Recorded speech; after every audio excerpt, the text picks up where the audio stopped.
Welcome back to GoldenGoose and my Team Builder Dynasty series that follows the South Canadian Wild Geese. Today, the Wild Geese take on the Houston Cougars. The University of Houston, they're much better than us on paper. Well, I shouldn't say much better. They're a little bit better than us on paper. They're probably going to be about 8 to 10 overall better than the Wild Geese. But Kirk is siding with the Wild Geese in this one, even though we're traveling to Houston. Now, Houston is 0-4 in the conference this season. We're 5-1, so we might have the edge on them. We do have a pretty good defense, and our offense has been getting a little bit better. So, I mean, maybe we have a chance to pull off the win in this one. Last week, though, we lost in a very upsetting fashion. If you recall, we played Army, and that game was just so depressing. We barely lost that one. We had one opportunity to win. We threw one big Hail Mary at the end and almost got it in the end zone. We lost 24-17. If we look at conference standings, though, I mean, we're still on top of the conference sitting at number 3. We do have 2 undefeated teams that could be playing in the conference championship. But if they would take a conference loss, I mean, maybe we would have a chance to sneak our way in. And we were ranked number 26, but then after losing to Army, we're now number 38. So there's only 3 games left this season. We kind of have to try to win some of these out to maybe get in the top 25. That's going to be hard, though. We have Houston, which this could be a game that the Wild Geese win.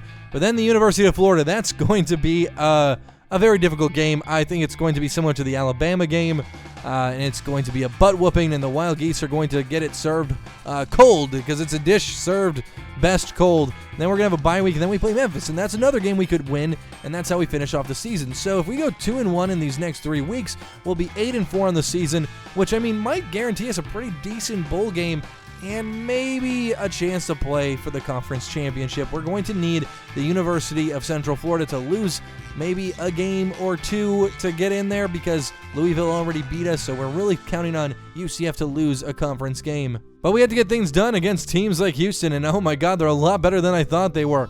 85 defense, 86 offense. I mean, we've beaten teams this good. We've beaten Connecticut, I think, this season. They're a little bit better than Houston. Houston has had a bad season, and sometimes that does go a long way. So I guess we'll just have to see what the Wild Geese can do in this contest. Here's how the teams kind of match up on paper. I mean, Houston's offense, we're going to have to watch out for the passing attack.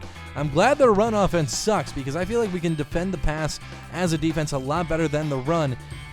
We're just going to have to kind of see how their pass defense does against our pass offense. It looks like their rush defense is pretty good, so we're going to try to stick things through the air on offense. Wow, they have some great recruits visiting today. 2 middle linebackers and a tight end. Some of their best players look like a right outside linebacker and a quarterback. And here we are in Houston.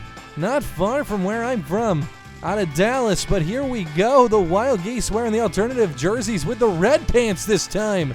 Trying to shake it up a bit, you know, wearing the Houston red on their legs because Houston's beneath the Wild Geese. What subliminal messaging. The Houston Cougars are running out onto the field. They're ready to try to get this W and maybe their first conference win of the season. But the Wild Geese are not going to go down without a fight. There's no win today, and it looks like Houston decided to kick it off to the Wild Geese to start things off. Nathan Gwynn's going to take this one back. Let's see if he can find any blockers in front of him.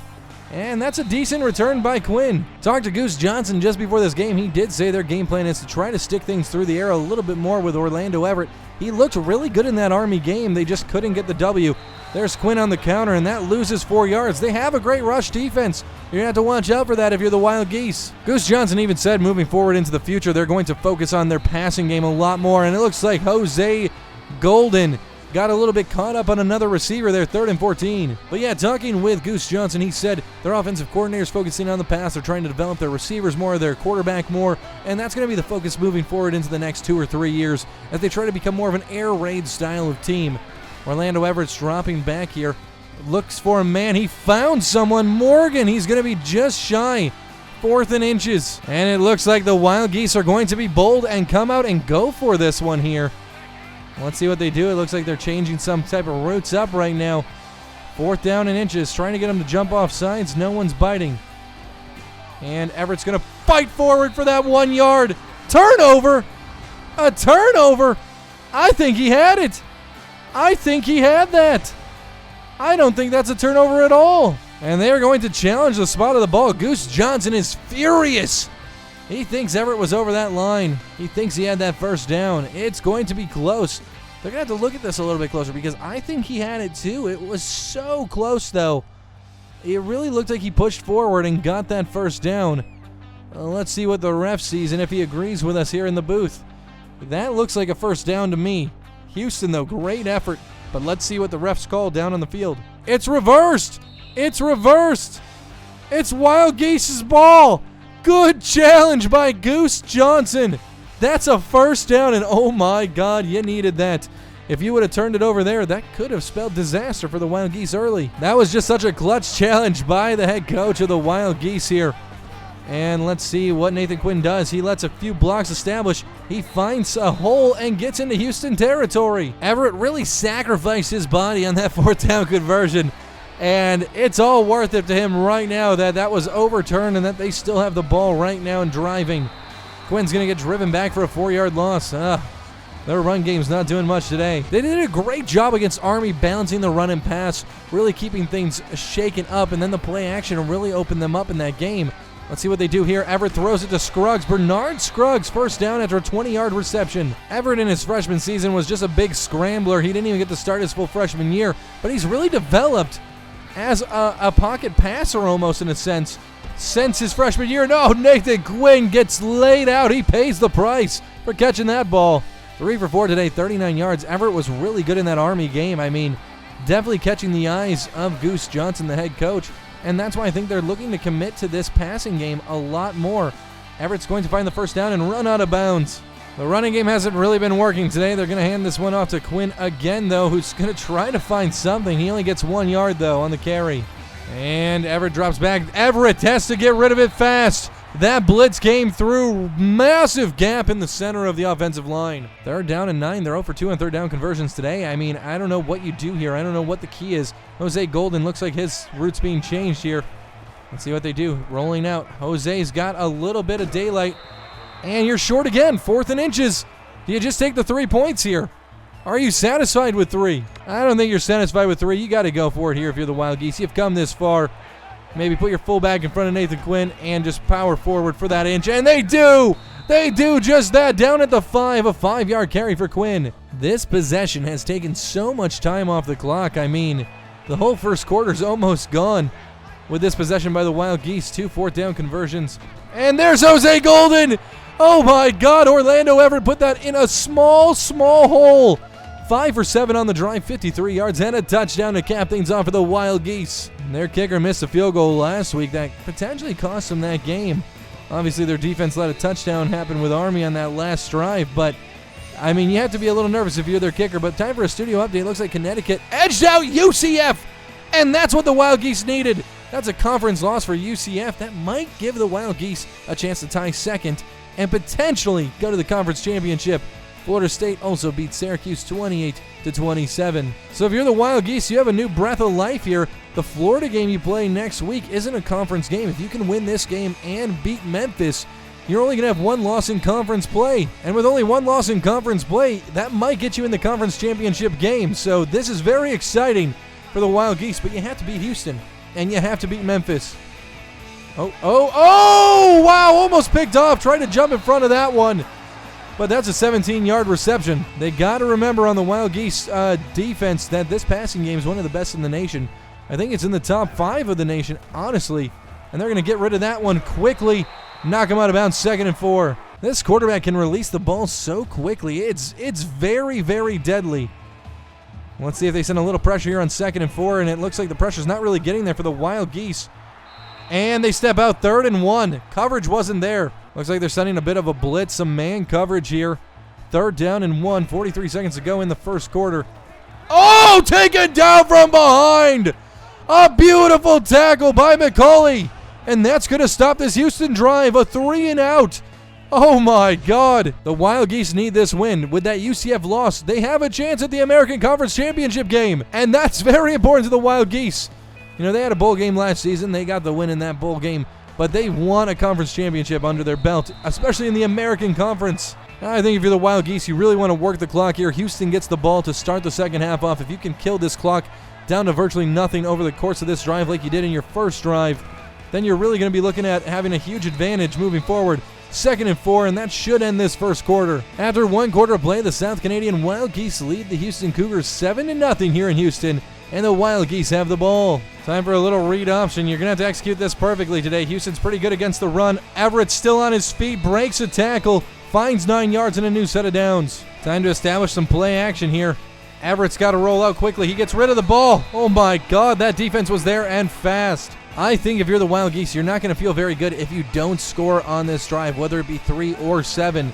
So you're going to have to try to stay calm and make something happen. Jose Golden is open. That's a first down and more. Golden easily one of the favorite targets of Everett this season. It looks like they're trying to kill some of this clock, work it down a bit, below 4 minutes now. Time for some read option. Everett's going to keep this one. He gets a block and can't quite find more than 2. 2nd down and 8 for the Wild Geese. Clock still ticking.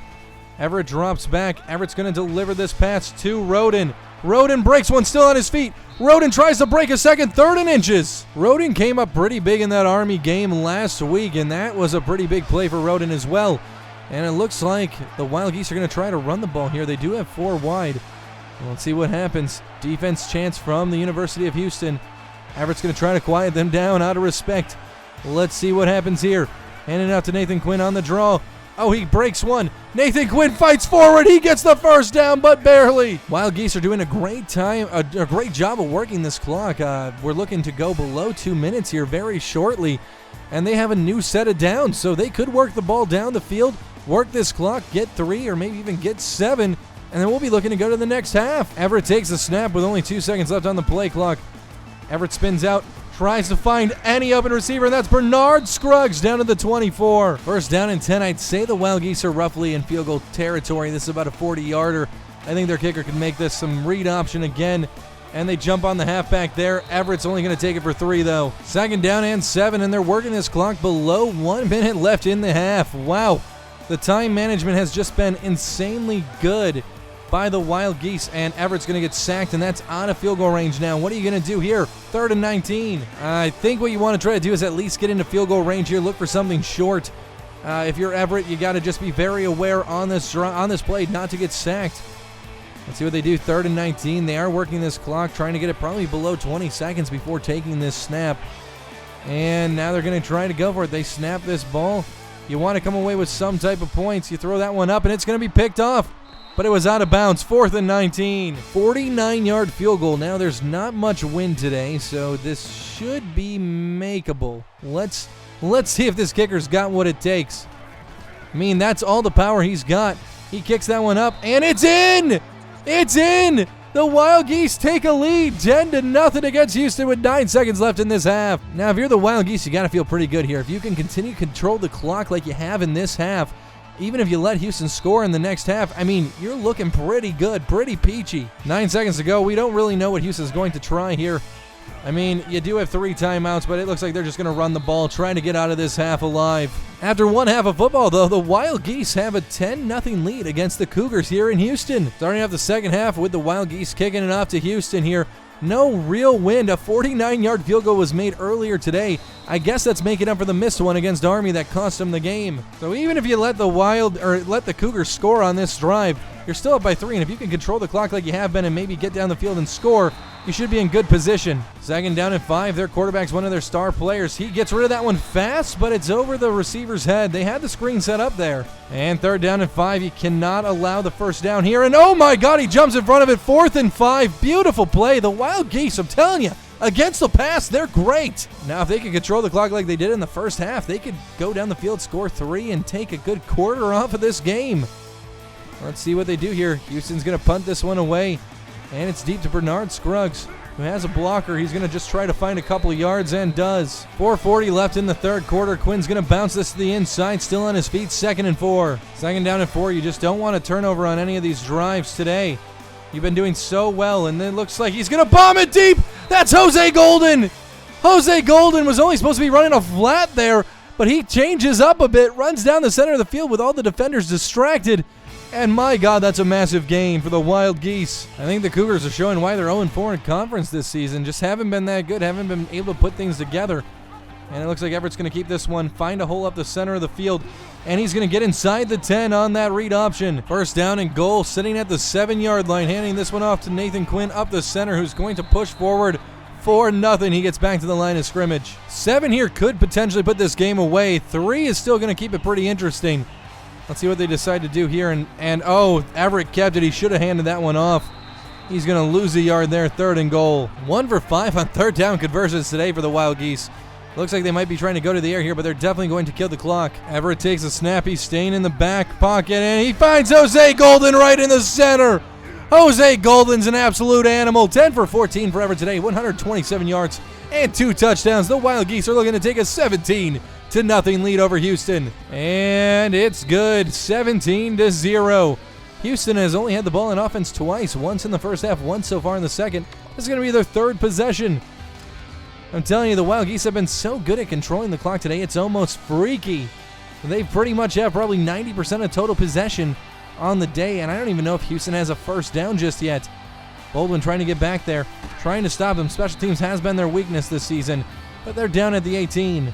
If you're Houston, you got to start moving the ball down the field and fast. Otherwise, you're going to be in trouble, serious trouble. Nice tackle there. They're only going to find 5, and that's going to keep the clock moving. They're in the hurry up. Houston wants to get down the field. They're down by like 3 scores technically. So, yeah, you got to start scoring now and fast. And it looks like they're going to try to run the ball, trying to get a first down here. 3rd and 3. That's just going to keep the clock moving. Jennings is playing close. They're definitely trying to play the pass too. They know this quarterback can throw the ball. They've been so good on pass. Oh, God, a pass offense all season. And that was a read option, and Jennings just misread the option a bit. Houston still has a chance here. The Houston fans are pretty quiet right now, though. And it appears the Wild Geese are just playing the pass. They don't care if you want to take these 5 yards down the field, these 10 yards down the field. That doesn't really matter to them. Pleasant! That's a big hit. 2nd and 4. They're not sending a lot of pressure on this quarterback. They're just trying to keep this passing game contained. Like they said, they don't care if you get the first down or even a touchdown here. They're just trying to win this game. Almost intercepted. 3rd down and 4. Houston fans are chanting that they won 6. I mean, of course you do. You've had a pretty bad game all day today. Crenshaw catches that one. That's first down. I think if you're the Wild Geese, you should send a little bit of pressure here. Maybe still stay in pass coverage, but maybe blitz a man or two just to kind of scare this Houston team just a little bit. And that's what they did. Oh, Goff's got this one. The defender completely missed, and that's going to be a touchdown. Wow, to end the 3rd quarter, Houston gets on the board, and it's good, 17-7. And they will just kick it off to the Wild Geese, but if they can control the clock like they have been all game, this might be a big mistake. They might only leave you a couple minutes left, and they might get down the field and score. Nathan Quinn gets to the 20. Read option time, and it looks like Orlando Everett's going to keep it. Oh, he gets laid out after a 4-yard gain. But that's the end of the 3rd quarter. Right now, the Wild Geese lead the Cougars 17-7 here in Houston. And the Wild Geese do have the ball. Let's see if they can control the clock and try to wear out this time. 2nd down and 6. Let's see what they do here. It looks like Everett's going to scramble, just trying to keep this clock moving, and he slides, and that's a first down and 10. And they're handing this one off to Quinn, who's going to try to find something up the middle. He only gets 1 yard, though. Everett takes the snap. He's looking for an open receiver. He's got Morgan. Morgan holds on to it. It is 3rd down and 3. 3rd down and 3. It looks like they're running the read option here. Let's see if Everett can make the right read. He does. Everett finds some space and slides down. It's another set of downs for the Wild Geese. You're down by 10 and you're Houston right now. What are you thinking? Are you going to start using some of your timeouts on this drive, hoping to stop the Wild Geese? Clearly, they're trying to milk the clock here. Or do you save them for offensive drives? I mean, it's a tough call. They're going to have to stop the Wild Geese on this drive, or they're going to be able to wear this clock down to nothing. Nathan Quinn finds 2 yards, and the clock's going to keep ticking. 2nd down and 8, looking to go under 2 minutes here. They snap the ball, and Everett's going to keep it on the read option, and he's going to slide down. That's another first down, and here's Houston's first timeout. The time of possession battle is definitely won by the Wild Geese today. Quinn still on his feet, fighting forward, 2nd and inches. The Cougars use their 2nd timeout. The whole game kind of rests on these next 2 plays. If you can stop them here, they could probably make a field goal from here. They've made one before. And then you'll be down by 13. But you have to make the stop because you're going to use your last timeout. And there's Quinn. He finds the yardage he needs, and that should be the game for Houston. And in this one off to Quinn again, who's going to stumble and be caught up behind the line of scrimmage, 2nd and 13. They might have a little time left if they can't convert on this set of downs, but you're going to be down by 13 most likely. And you're only going to have a few seconds left to try to do anything here. Let's see what the Wild Geese do here on 2nd and 13. They wear the clock down to 1 second on the play clock. And, oh, Quinn cuts back up last second, making it 3rd and 9. 3 for 7 on 3rd down conversions today. 3rd down and 9, handing this one off to Quinn. Quinn finds some yardage, and that should end this game. A 38-yard field goal here. It looks like they're going to try it for some practice. I mean, it couldn't hurt. It could really be a game-winning situation someday. It's just so surprising how this game was played by Houston. I mean, they didn't do too bad. They scored on one of their 4 offensive possessions. They just needed to score on all of them. And it looks like the Wild Geese are going to kick this one up, and that's going to expire the game clock, and they make it 20-7. Let's go for a studio update really quick. It looks like Virginia Tech has beat Georgia Tech. They were number 3 in the nation, and they lost by 22 to Virginia Tech. Ouch. But this game is over, and the Wild Geese are victorious 20-7, a 13-point victory. Hard fought. The position or time of possession battle completely went to the Wild Geese here, as the University of Houston only had 4 offensive drives, 1 in the first half, 3 in the second, and it just never went their way, really, which is kind of sad. But hey, the Wild Geese did their job. They controlled the clock. They were able to run the ball against this pretty good running defense, and the passing game with Orlando Everett just looked great in this game. Here's some stats. 11 for 15 for Everett today. 2 touchdowns, only sacked once. 73% completion with 133 yards. We go to rushing. Quinn also had 51 yards, no touchdowns. Everett had 55 yards, no touchdowns. The running game was pretty solid, though, today with 100 yards in total rushing. Jose Golden couldn't be any better. 2 touchdowns through the air today. 5 receptions, 64 yards. This guy, man, he's been the best player, our best pickup ever. And Bernard Scruggs, 2 receptions, 37 yards. And it looks like Morgan even got involved with 2 receptions and 20 yards. No drops today by the Wild Geese. Defensively, they didn't have any sacks. They didn't have any interceptions. And we didn't have any forced fumbles either. So, I mean, it was just a pretty good defensive game where we were making decent tackles. We only had 2 tackles.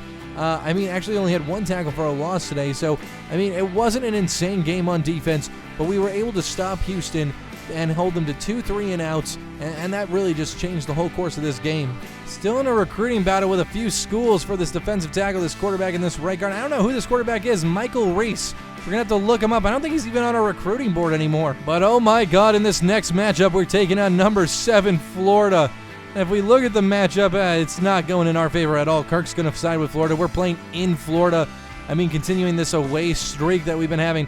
It's just going to be something that's, it's not going to be easy, and I don't think we're going to get the win in this one. But it doesn't matter. It doesn't affect our conference at all. If we can beat Memphis, we should have a chance to play for the conference championship. Speaking of conference championship, this is how it looks right now. We're right behind Louisville, so basically we'll have a chance at redemption against Louisville. They gave us a loss, one of our 3 losses this season.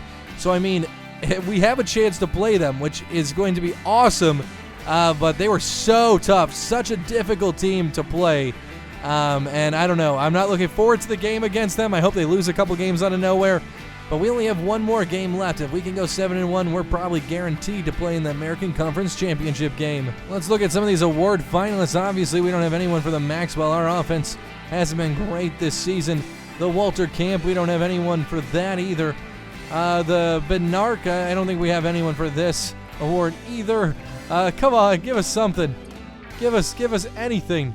I think one of our receivers should be eligible for an award. You know, I think Jose Golden has really showed what he's capable of.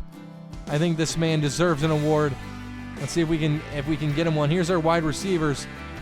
And he's not even on the list. That sucks. We don't have anyone up for any award on the Wild Geese team. Last season we had a few people up, so that's kind of disappointing. After beating Houston like that, we went from 38 to 36. I mean, if we somehow magically beat Florida, we'd definitely be in the top 25 most likely, or very, very close.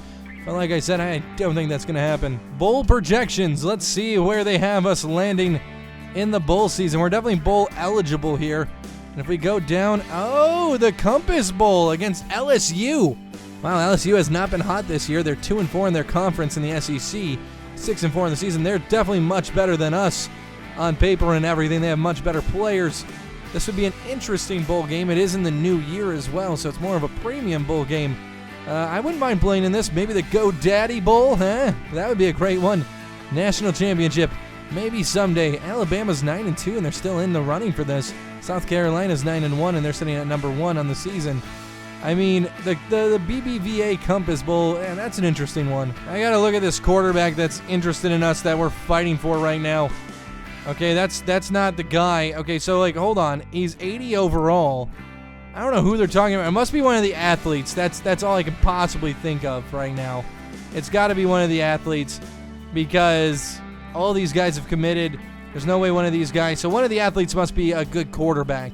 Okay, so we have a good lead on this. This is Paul Henderson. I think this is going to be who the quarterback's going to be. He's a 79 overall, 100% scouted. Let's see what his passing statistics are. Does he have passing statistics? Wait, is he going to just be throw accuracy's 51? Oh, this is not the quarterback. Maybe this athlete is. Oh, yeah, this athlete's definitely the quarterback. Oh, yeah, we're gonna get this guy. I'm just going to put some more points on this dude. I just want to make sure we can secure some of these guys and not lose them before the end of the season. But let's go back to their prospect overview. As you can see, we have a decent lead on a lot of these players. And if we can get some of these guys, that's going to be so exciting, so exhilarating. But let's try to offer a scholarship to this strong safety. He's a 2-star strong safety. Not super exciting. But, I mean, did I even recruit this guy? What's going on? Scouting. He's 64 overall. I mean, yeah, not very exciting, but I might as well toss some points at him. This defensive end, I mean, he's a JUCO player. He could be something pretty solid. Let's toss a few more points his way. This cornerback, these are just guys we're trying to grab last second. I don't know if we're going to be able to reel them in, but let's just toss like 350 plus on each of these guys. Another cornerback, maybe we'll toss 400 on him. We have so many more points, so we might as well try to get some of these, like this strong safety to commit. We offered him the scholarship. He wants to go to Louisville. We don't want him to go there because they're in our conference. We don't want to be playing against somebody we could have recruited. Obviously, he's only a 2-star, so it's not like I'm beyond worried about getting him. It's not like I need to have him, but I would like to seal up some of these recruits and soon because some of these guys are really talented players. We want to make sure we can get them to commit to our team. If we get all 18 of these guys, we're going to look really good next season. But guys, this is where we're going to end today's episode of this Team Builder Dynasty series. If you enjoyed it, make sure you hit that like button, subscribe, and turn on those notifications if you're new. And until next time, peace out.